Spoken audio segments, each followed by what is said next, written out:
What do you feel? What's better, love marriage, arranged marriage? मेरा पहला सवाल है कि मैरिज या नो मैरिज। एक तो पहला सवाल मैरिज या नो मैरिज ठीक है, तो मैरिज या नो मैरिज। मुझे ऐसा लगता है कि फ्यूचर मैरिज का बहुत सेफ नहीं है। क्यों? फिर एक बात है, शादी छोड़ के बाकी सारे रिश्ते, ऑलमोस्ट सारे रिश्ते फैमिली वाले गिवन है। मैं अपने पिताजी को नहीं चुन सकता, माँ को नहीं चुन सकता, भाई बहन नहीं चुन सकता, वो तो गिवन है। जहाँ गिवन है वहां दिमाग उतना चलता नहीं कि फायदा है कि नुकसान है। ट्रू, ये है तो चॉइस ही नहीं है तो है। अब क्या कभी कभी आप दुखी हो सकते हैं कि अच्छा बाप मिल जाता, अच्छा भाई मिल जाता, अच्छी बहन मिल जाती।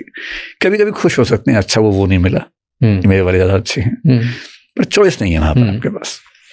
हमारी पूरी जिंदगी में एक रिश्ता जहाँ चॉइस है, फैमिली रिलेशन की बात करूँ, दोस्तों को छोड़ के बात कर रहा हूँ, वो स्पाउस है। और ये भी तय है कि स्पाउस का इम्पैक्ट हमारे जीवन पर सबसे ज्यादा है। इनिशियल पार्ट ऑफ लाइफ छोड़ दें, मोटे तौर मान लीजिए 25 की उम्र में शादी हुई तो 25 से लेके 75, 80, 90 जो भी है, लगभग 3/4 ऑफ द लाइफ उसी का इम्पैक्ट रहने वाला है। और 24 घंटे का इम्पैक्ट है, ना माँ के साथ 24 घंटे, ना बाप के साथ, ना भाई के साथ, ना बहन के साथ, वहाँ 24 घंटे का है। जिंदगी का सबसे बड़ा फैसला है शादी। तो कॉस्ट बेनिफिट का तराजू सबसे ज्यादा एक्टिव रहता है। ये अलग बात है कि शादी कम उम्र में हो गई, जब तक प्री फ्रंटल कॉर्टेक्स आपका डेवलप ही नहीं हुआ था, तो आप सोचते नहीं, इमोशन से बह के शादी कर लेते हैं। 18, 20, 22 साल के बच्चे हैं, प्यार हुआ, भागे शादी कर ली, वो एक अलग बात है। पर अगर आप 25 क्रॉस कर गए और ये हिस्सा डेवलप हो गया, तराजू ठीक से डेवलप हो गया, आप देखेंगे जो 25 तक शादी नहीं करते फिर अक्सर वो लेट हो जाते हैं। फिर वो 30 हो गया, 35 हो गया, तराजू बहुत एक्टिव हो गया। अब उनको हर मामले में लगता है कि यार बेनिफिट ज्यादा है कि कॉस्ट ज्यादा है। वो नोट्स बनाते हैं, लिस्ट बनाते हैं, प्रोस क्या है, कॉन्स क्या है, और हमेशा लगता है कि ये पैकेज ठीक नहीं है, इसमें लॉस ज्यादा है। इन टोटलिटी मुझे ऐसा लगता है कि नियर फ्यूचर में मैरिज सिस्टम अपने आप में जितने बेनिफिट देगा उससे ज्यादा प्रॉब्लम देगा। तो जो जेनजी है, आप भी जेनजी वाले शायद होंगे, और जो जेन अल्फा है, उसमें टेंडेंसी ये बढ़ेगी कि लोग शादी ना करें। और जैसे जैसे समय आगे बढ़ेगा ये टेंडेंसी और बढ़ेगी कि शादी ना करें। ये मेरा अनुमान है, being a student of sociology and psychology, मुझे लगता है कि ऐसा होगा। क्यों? क्योंकि शादी से जो बेनिफिट्स मिलते थे वो बिना शादी के ही मिल रहे हैं।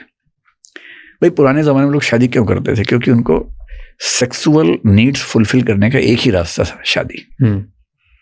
या तो रेड लाइट एरिया में आप जाएंगे, मेल्स को ये ऑप्शन मिल जाएगा, पर ये कोई ऐसा ऑप्शन तो है नहीं कि आप इसके भरोसे जिंदगी गुजारेंगे। नहीं तो एक ही तरीका है, समाज ने एक ही रास्ता छोड़ रखा है, शादी। सेक्सुअल नीड्स एक उम्र के बाद परेशान करती हैं, वो आपको पूरी करनी ही है, तो शादी कर लो। इसलिए कल्चर क्या थी, लड़कियों के पेरेंट्स बहुत जोर लगाते थे कि बेटा शादी से पहले मिलना नहीं है। बहुत बाद में हुआ तो मुंह दिखाई कर लो, मिलने के टाइम पे 2 मिनट बात कर लो अकेले में, लेकिन मिलना नहीं। क्योंकि लोगों को आइडिया है कि वो खुमार 4 दिन, 10 दिन, 20 दिन में खत्म हो जाएगा। और फिर हो सकता है, स्पेशली लड़के के मामले में हो सकता है कि उसको लगे कि नहीं, उस खुमार को उतरने से पहले ही शादी करवा देनी है, जिंदगी भर का इंश्योरेंस लेना है। क्योंकि लड़कियों के पास उस समय नौकरी नहीं है, पढ़ाई लिखाई है नहीं, समाज ने भेजा ही नहीं पढ़ने लिखने के लिए। नौकरी केवल बेटा करेगा, खेती केवल बेटा करेगा, बाहर का सारा काम बेटा करेगा, कमा के बेटा लाएगा। बेटे की जरूरतें पूरी करने के लिए एक दुल्हन आएगी। दुल्हन के पास यूएसपी क्या है कि वो उसकी एक नीड को पूरा कर सकती है। दुल्हन से कोई पूछेगा ही नहीं कि तुम्हें लड़का पसंद है कि नहीं है, कोई नहीं पूछता था। और सबको पता है, लड़की के बाप को भी, लड़के के बाप को भी, सबको पता है, क्योंकि वो भी उस दौर से गुजरे हुए हैं, कि सेक्सुअल नीड्स कुछ समय के बाद जब कम होती हैं या मन भरने लगता है तो विवाह नहीं टिकता उसके बाद। तो 2 सिस्टम्स आप देखेंगे पुराने समाजों में, एक तो शादी से पहले मेल मिलाप नहीं होगा, दूसरा शादी के बाद तलाक नहीं होगा। चाहे आप कैथोलिक्स में देखें, यहूदियों में देखें, हिंदुओं में, सिखों में, जैनों में, बौद्धों में देखें, मुस्लिम इसके अपवाद हैं थोड़े से, डिवोर्स नहीं होगा। क्योंकि डिवोर्स का दरवाजा खोल दिया तो लाइन लग जाएगी, तो मौका देना ही नहीं है, बांध लेना है। अब आज के समाज में क्या है, लड़कियां खूब पढ़ती हैं, कॉलेज जाती हैं, उनकी नौकरी है, करियर है। मैं स्पेशली बॉम्बे, दिल्ली की बात कर रहा हूँ, गांव में भी वही चल रहा है। अब यहाँ डेटिंग साइट्स हैं, नौकरी में लोग मिलते हैं, स्कूल कॉलेज में लोग मिलते हैं, हजारों इंटरेक्शंस हैं। अगर प्रेम हो गया, कानून आपके फेवर में है। अगर आप 18+ के हैं ये दोनों बच्चे 18 से कम के हैं, ये दोनों 18 से ऊपर हैं, कानून परेशान नहीं करता आपको, कोई रोक ही नहीं सकता, कोई पुलिस कोई समाज आपको मना कर ही नहीं सकता प्रेम करने से लीगली, तो आप कर रहे हैं। सोशल मीडिया आप देख रहे हैं, रील लगातार देख रहे हैं, टीवी देखते हैं, फिल्में देखते हैं, हर जगह वैसा माहौल है। डेटिंग साइट्स पे लाइन लगी हुई है, आपको इतने ऑप्शंस मिल जाते हैं, हालांकि उसमें खतरे भी होते हैं, बहुत इंसिडेंट्स हैं, लेकिन ऑप्शंस तो हैं। पहले खतरा क्या था कि अगर फिजिकली इंटीमेट हो गए और लड़की प्रेग्नेंट हो गई तो जिंदगी खत्म। ये सबसे बड़ा खतरा रहा है। हमने लिटरेचर में देखा है, 1000 साल के लिटरेचर में लगभग हर सदी में कुछ ऐसी रचनाएं हैं जहां महिला प्रेग्नेंट हो गई और जिंदगी खत्म हो गई। ये सबसे बड़ा खतरा रहा है ह्यूमैनिटी के देवर में। एनिमल्स में खतरा नहीं है क्योंकि हमारा शादी का सिस्टम नहीं है, ह्यूमंस में है। क्यों खत्म हो गई? क्या 1961 में पहला कॉन्ट्रासेप्टिव यूके में आया, जिसमें यह हुआ कि आप, मतलब महिलाओं के लिए था, एक पिल थी, उसको लोगों ने मैजिक पिल बोलना शुरू किया वहां पर, वो प्रेगनेंसी को रोक सकती थी। 1961 के बाद कॉन्ट्रासेप्टिव्स बहुत सारे आ गए। पहली बार दुनिया उस स्थिति में है जहां फिजिकल इंटीमेसी के बाद भी आप मां ना बनना चाहें तो ना बने, जबरदस्ती नहीं। जब ये हो जाएगा, ओपननेस है ही, लोग मिल रहे हैं बाहर, उनमें से बहुत लोगों को शादी करने की जरूरत क्यों लगेगी? एक बहुत बड़ी संख्या में लोग हैं जिनके लिए शादी का इतना ही मतलब था।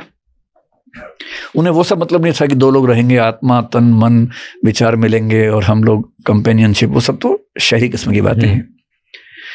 एक आम जो बच्चा है, जो पढ़ा लिखा नहीं है, मजदूरी करता है, वैसे उसके दोस्त हैं, उनकी भाषा में जब बात होती है तो शादी किस लिए की जाती है? एक लड़की चाहिए जरूरतें पूरी करने के लिए, और बच्चे चाहिए, और लड़की घर में आएगी, घर का माहौल ऐसा है कि वो उसमें ढलना ही होगा उसको, क्योंकि कल्चर ये भी है कि डोली यहाँ से गई, अर्थी वहां से उठेगी, वापस नहीं आना है, अलग नहीं होना है। डिवोर्स का कानून हमारे समाज में 1955 में आया है। 1955 से पहले कोई हिंदू, सिख, जैन या बौद्ध तलाक ले ही नहीं सकता था। 1955, अभी सिर्फ 70 साल हुए हैं, तलाक का ऑप्शन नहीं है। संस्कार है कि लड़की वापस नहीं आएगी अपने मायके में, लड़की वापस नहीं आई तो कहाँ जाएगी? ससुराल में ही रहना है और वहां पति की जरूरतें पूरी करनी है। ये एक सेटअप था जो दुनिया के अधिकांश समाजों में था। अब ऐसे बहुत सारे ऑप्शंस हैं। अगर किसी को शादी केवल इसलिए करनी थी कि मेरी नीड्स पूरी हों, हजारों ऑप्शंस हैं। ऐसे बहुत लोग, उनको पेरेंट बनना ही नहीं है। मेरे कई दोस्त हैं जिनकी उम्र 40 के आसपास से, पति पत्नी है, पेरेंट नहीं है ना उनको बनना है, नहीं बनना। डिंक बोलते हैं वो लोग उनको, डबल इनकम नो किड्स, या सिंक हो गया, सिंगल इनकम नो किड्स है। चाहिए नहीं बच्चे। हम पूछते हैं कि बच्चा क्यों नहीं चाहिए, बोलते हमने पूछा कि आपको क्यों चाहिए? आपकी चॉइस आपको चाहिए, हमारी चॉइस हमें नहीं चाहिए। तो जिसको बच्चा चाहिए ही नहीं, उसके लिए शादी का क्या मतलब था? नीड्स पूरी हो जाए, एक दोस्त मिल जाए जिंदगी भर के लिए। दोस्त वैसे मिल सकते हैं, को लिविंग में मिल जाते हैं। को लिविंग में ये ऑप्शन भी है कि आप एक समय के बाद नहीं कंपैटिबल है, अलग हो जाइए, क्यों साथ रहना है? दोनों पढ़े लिखे हैं, दोनों समझदार हैं, कॉन्फिडेंट हैं, सिक्योर हैं, कोई इनसिक्योरिटी है नहीं, तो क्या परेशानी है उनको? इसलिए जिस गति से लोग पढ़ लिख रहे हैं, बड़े शहरों में रह रहे हैं, कमा रहे हैं, ओपननेस जो उनके थॉट्स में आ गई है, क्रॉस जेंडर जो इंटरेक्शंस की क्वांटिटी और क्वालिटी बढ़ गई है, ग्लोबल कल्चर का जो इम्पैक्ट है, अमेरिका में, फ्रांस में क्या हो रहा है वो हम यहाँ पर देख रहे हैं। ठीक ठाक चांसेस हैं कि शादी का इम्पैक्ट कम होता जाएगा। अभी भी हिस्ट्री में हाईएस्ट नंबर ऑफ सिंगल लोग आज हैं। हाँ, पर जेन्युइन है, मुझे फैक्ट नहीं पता, पर एकदम व्हिच इज द अंडरस्टैंडेबल है। Highest number of single people today in the world.